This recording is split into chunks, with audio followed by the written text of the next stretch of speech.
I'm Pep Bardouille. I am director for the Bridgetown Initiative within the Prime Minister's office in the government of Barbados. I also advise the Prime Minister on resilience.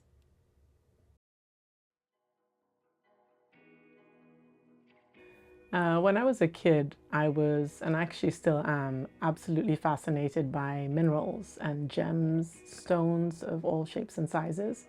And I dreamed of becoming a mining engineer. Not hugely related to solving global problems, but over time, particularly when I was doing my undergraduate degree, which was in engineering, and I realized pretty quickly I didn't really care about machines and wasn't particularly good at solving derivatives and complex mathematical problems, which you need to be good at if you're doing engineering. I finally realized that what I was searching for was an ability to solve problems, logic and structure.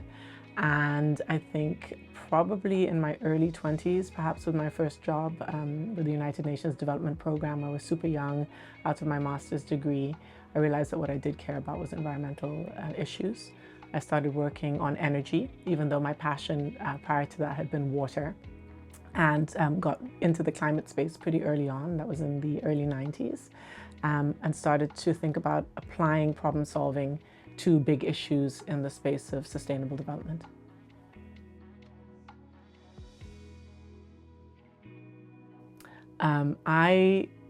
I'm often asked about my career path, and I don't believe that I have a career.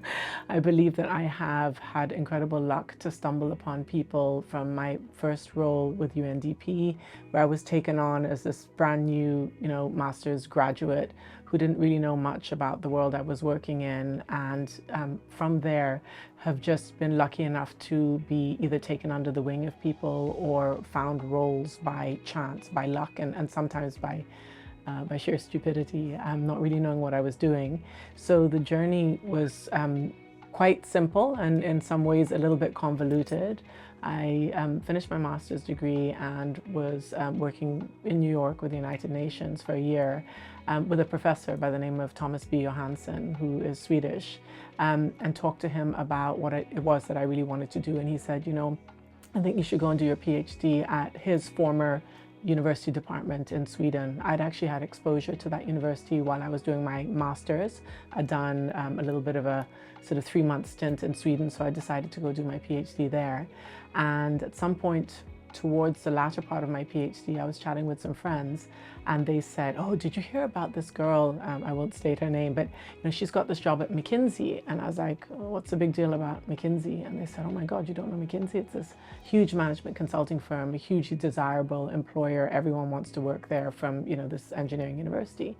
And I didn't know about it. I looked it up on the internet and just kind of threw in an application randomly. That was about 18 months, almost 2 years before I finished my degree.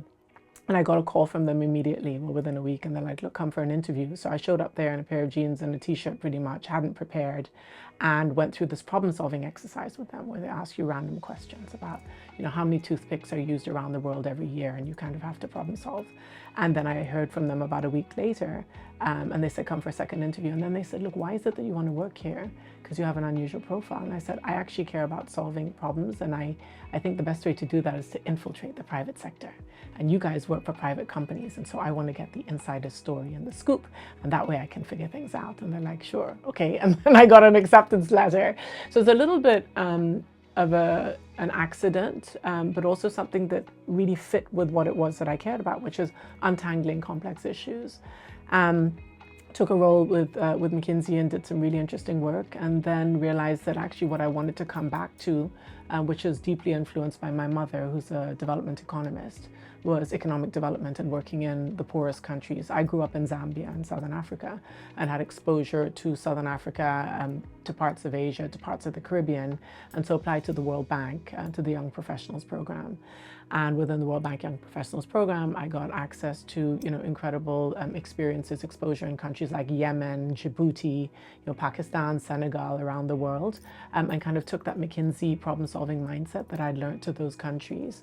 After a couple of years there, I went back to McKinsey because I thought I hadn't had enough. I hadn't, really kind of bottomed it out, and ended up doing work in Saudi Arabia, in Bahrain, in the UAE, in Australia, in Nigeria, and South Africa, in various sectors. Some of it related to mining, a lot of oil, gas, and mining work, a lot of electricity sector work, a lot of public sector work. And then in 2010, left McKinsey pretty much for good and returned to the World Bank Group, this time to the International Finance Corporation.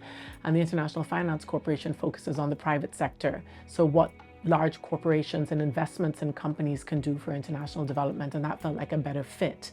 But ultimately what I've cared about always are issues at the intersection of the public and private sectors, because neither one can exist without the other. Private sector is regulated by government, public sector needs private sector to solve problems.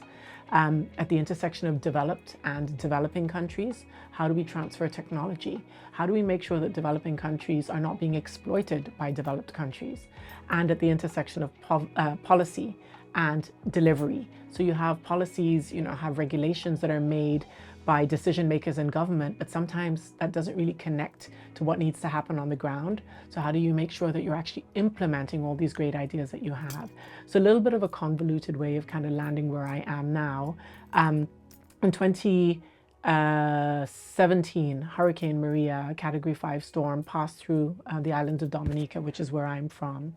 I had never lived in Dominica. I'd never really worked in Dominica. I had worked around the world, but not there. And I had the opportunity to go back and to lead the Climate Resilience Execution Agency. That was set up after the passage of Hurricane Maria with the singular mandate and remit to make Dominica the world's first climate resilient nation. I threw my hat in the ring as an application. I was brought on board by the Prime Minister to build and run this agency. And that gave me a lot of exposure to that delivery side of things, right? How do all these grand ideas and all these large projects that are funded by the government of the United Kingdom or the World Bank Group or USAID, how do they really have impact that's lasting in a government and national context? After that, I went back to IFC because I was on secondment for 2 years to CREED in Dominica. I went back to IFC during COVID and started to do more and more work in the Eastern Caribbean because I developed a network there. We couldn't travel much because of COVID, but I had access over the telephone to a number of decision makers in Dominica, in Grenada, and then by chance in Barbados. So I started to do some work in Barbados, and after about 2.5 years, I got a phone call from the Prime Minister, Mia Motley, who I had actually met during my work at IFC, and she said, "Come and lead the Bridgetown Initiative for me." And I said, "The what?" I had no idea what it was. It was a little bit of this under the radar subterranean kind of bold agenda that she'd crafted, and got to know a little bit more about it and took a chance. And I said to her, "Prime Minister, I will come and lead the Bridgetown Initiative if you also let me do the investment plan for Barbados." And that's because of how my brain works. Bridgetown is the forest. It's all the global stuff that needs to happen. It's the big scale problems. Barbados is the sandbox. How do you show that this can really be done in a real country, at a country level, with the leadership that the Prime Minister has at the international level? How do we transform that into money into the coffers of a single country that can show impact? So it's a very kind of twisty, turny way of me realizing that what it is that I care about and I'm good at is seeing the forest and the trees, seeing intersections and not being too siloed. And interesting enough, the Prime Minister said something to me when she was trying to convince me to take the job, and she said, "I think you care more about the mission than the job." And that pretty much summed it up. So I don't really have a career, I have a journey. Yeah. So what convinced me to work with Prime Minister Motley was very simply that she's a truly fascinating woman. I had had the pleasure and the privilege of meeting her in November 2011 while I was working with IFC in Barbados. During COVID, I was invited to meet her for dinner through IFC's country manager for the Caribbean. So we're sitting at a beachfront restaurant, not even a beachfront actually, it's literally a restaurant, small restaurant on the beach with our feet in the sand. And she was asking me really direct questions about the work that I'd done and what I cared about. And curfew hit at 9 p.m. And she said, "Oh, we all have to go. Everyone has to go home, including her." And so we drove to her house, her personal house, because she wasn't staying at her official residence. And then we sat up until 1 in the morning talking about issues. And it was the most surreal, most fascinating conversation, because there you are sitting with a leader of a country, small island, but a country nonetheless, who's tremendously intelligent. She has a background in law. She's very structured, but she would dig into questions related to offshore wind, pull out a document and start highlighting it and get into the technical details. And you'd say, "Gosh, your brain, the way it works is really intriguing." And so it didn't take much. It was more about the logistics of would I have to move to Barbados or not, given the work she was asking me to do has a huge international element. I'm based between Washington, D.C. and Barbados, and that actually fits very well with my mandate. Um, Essentially, it took her saying, come and help me solve a problem for me to jump, because ultimately I realized that that's what I wanted to do. There wasn't a super detailed terms of reference. She said, come back to me with terms of reference. Tell me what it is that you think you need to do. And that also suited me pretty well, because I've always said that if you have very clear terms of reference, I'm probably not your girl. I probably do a terrible job at kind of delivering what you want, because I tend to step a little bit outside the box.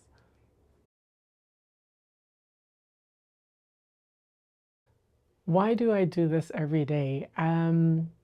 For starters, it's a privilege. It's a privilege not just to work with a leader who is so visionary, and actually what makes her visionary is that she doesn't see limits. She sees systems that need to be challenged, be that reparations for slavery, be that calling for emissions reduction because small islands are sinking.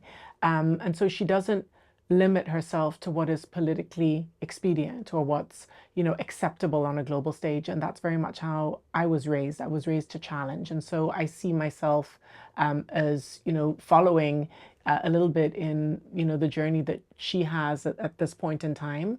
But what gives me joy and what keeps me going through some of the uncertainties of this job, right? Because you have to balance a number of things, is that it speaks to who I am at my core. You're trying to solve things that are sometimes undefined. You're dealing with multiple stakeholders, those who are in countries that don't see themselves in the solution and kind of almost have an allergic reaction to it, and you need to convince them to do it. So it's a lot of logic, it's a lot of data, it's a lot of engagement, but it's a lot of people skills as well. And finally, I think it's about, again, the forest and the trees. You're trying to solve major issues by showing that it's possible at the small scale. And so I think it's just pretty much the best fit of a role. And then there's a lot of freedom, and I won't say freedom to kind of run amok and do whatever you want, but freedom to come back with a solution, right? It's never a good idea to go to this prime minister, or frankly any prime minister, with a long list of problems. It's probably best to go to them with a very short list of problems and a much longer list of, hey, this is what we can do about it. And I have, I think, the luxury of engaging with people around the world on these issues. I can call someone up and say, hey, listen, can we talk about this? Or reach out to a colleague, within government and say, what do you think about this? Or extend an arm to someone within the World Bank Group and say, listen, it's very clear that, what you're bringing to the table isn't solving the problem. Let's sit down and crack the nut. And there have been some successes that I think have been very tangible. There's much more that has to be done, but I think we're showing that it's possible.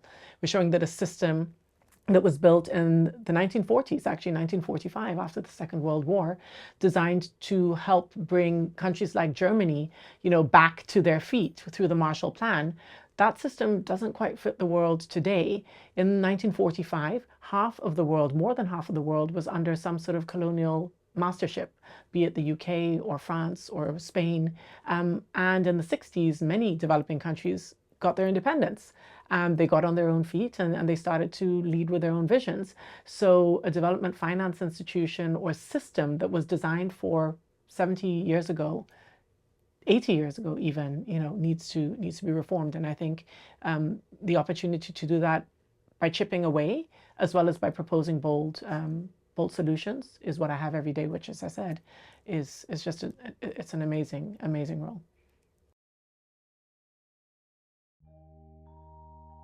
It's a great question. How would I describe what I do to a 3-year-old?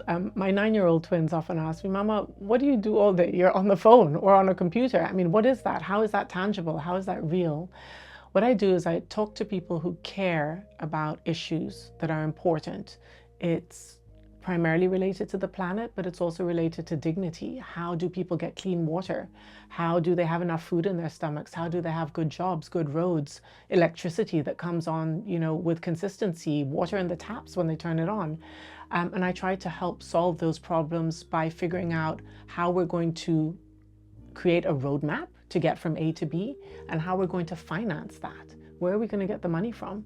There's a limited amount of money in the public banks. There's a limited amount of money that governments can borrow. The private companies that can come to the table with their own solutions also need some conditions. They need certainty. They need comfort that governments are going to give them, regulatory frameworks that are suitable. So how do we create all of that? So for a 9-year-old, I'd say I spend a lot of time talking to people, but ultimately what I'm talking to them about is how do we define the problem and how do we solve it in one country and take it to many, many more.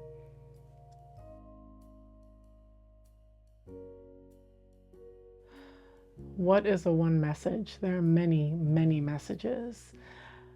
But I think the key message is that we need to do right by our brethren, our brothers and sisters around the world who live in different cities, different states, different countries, different continents, an ocean away. Everyone wants the same simple things. They want to be healthy, they want to be happy, they want to be respected, they want to be heard, and they want freedom. And that freedom is for very small things. It's a freedom to be able to walk down the street. It's a freedom to live in a home and not be afraid that when there's a storm, the roof is going to fly off, their home is going to get flooded, and they will have nowhere to go because there's no insurance, there's no savings in the bank, and there's no job that's going to come and pick you up and kind of give you back pay. So it's to say that we want to do by others. It's a very old adage, isn't it? We want to do by others as we would want others to do by us, which is simply to treat us with dignity. The challenge is that to treat someone with dignity within the global system requires resources, right? They need the wherewithal to build that home that's not going to have the roof fly off, and they need the wherewithal to have an insurance system that covers them when it's bad times. And that takes resources, and a lot of those resources are human. It's our ingenuity, it's our skills, it's our knowledge, but a lot of them are finance. We need to pay. Our system is built based on paying, and we need to figure out how we pay for that. How does a government pay for things when they cannot borrow because they have hit their debt to GDP limit? How does an individual pay for that when they have no savings account because they don't have access to a bank, right? So these are the things that we need to solve. And I think it's very simply what it is that most of us take for granted when we get up in the morning, turn on the tap, make a cup of coffee, turn on the electricity, get in our car. We want that for other people, but we want that in a sustainable way, a way that's not going to destroy our planet, and a way that's not going to put more and more people at risk.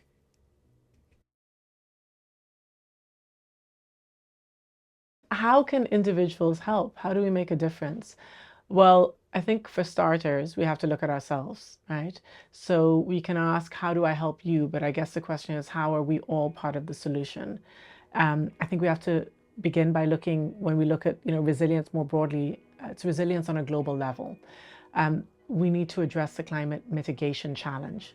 The reality is that we are fast approaching a point of no return.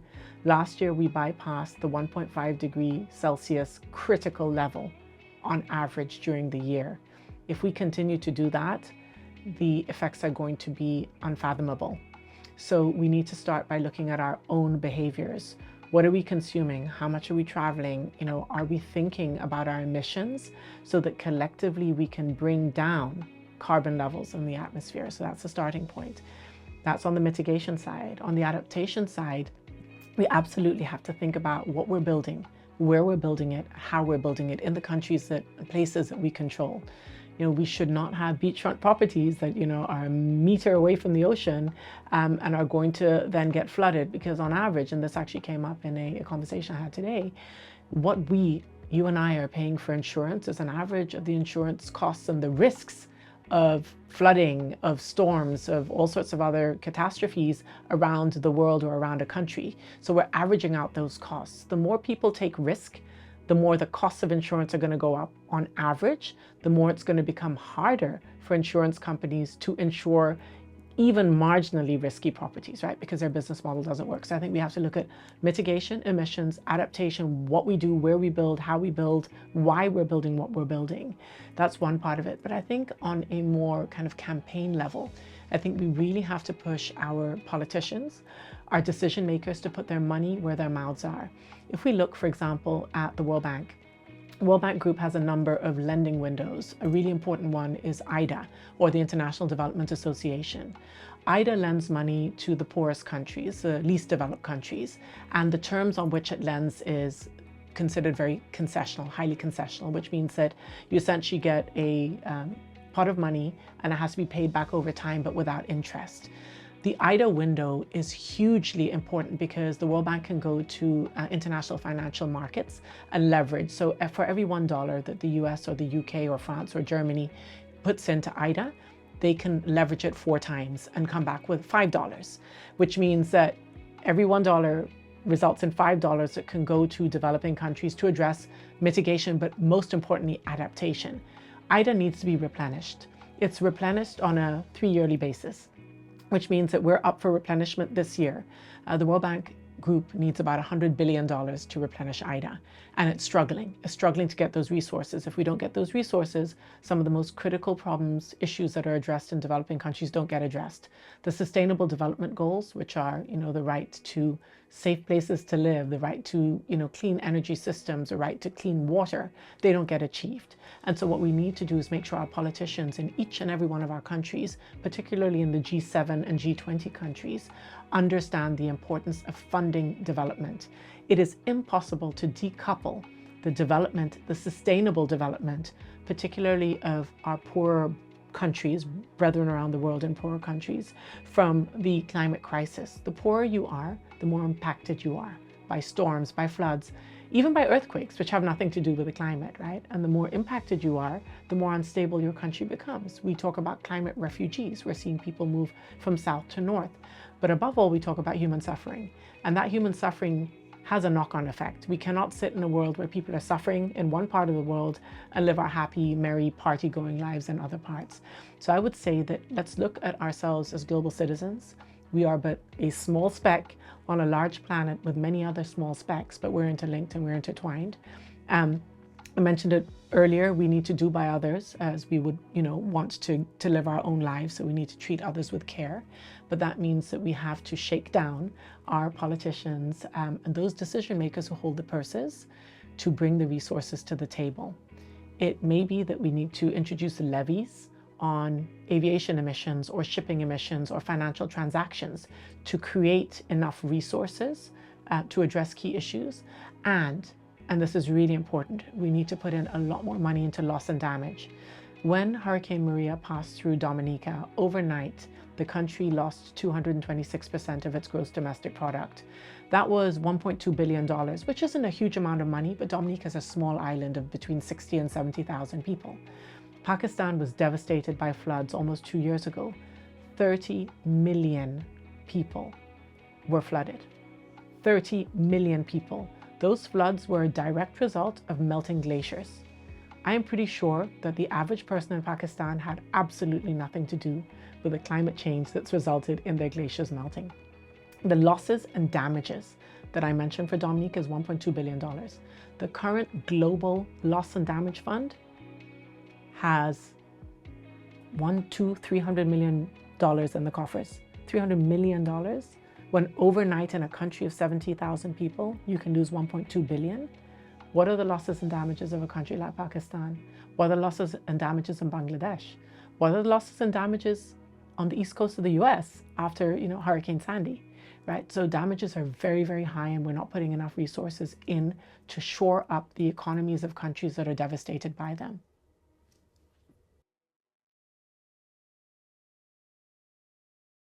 What is my favorite part about being me? I think it is learning to know myself and realizing over the past many, many years what it is that makes me tick, and that it's okay that doesn't necessarily look the same as everyone else. When I was younger, I think I struggled to reconcile my many interests. Many of them were scientific, others were in the arts, others were related to engaging with people. I talk a lot, I talk very fast, and I love connecting with people, but ultimately I'm an introvert, and those two things can coexist. I'm just a very sociable introvert. I also think that I have learned that I love connecting dots. And that's just, what brings me joy. It's seeing systems, it's seeing interconnections, it's seeing how we are all part of one big joyous thing. And that lack of separateness gives me a lot of comfort. So I think it's just accepting who I am.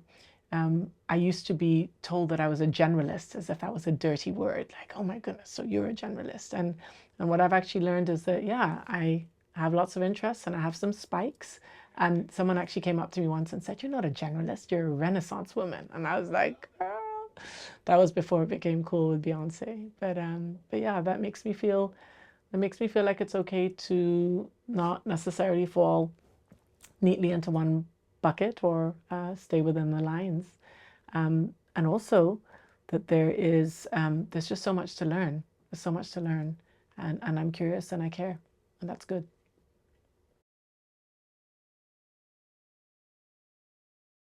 Hi, my name's Pep Bardouille. I am from the tiny island of Dominica in the Eastern Caribbean, but grew up in Zambia and in England and a few other places.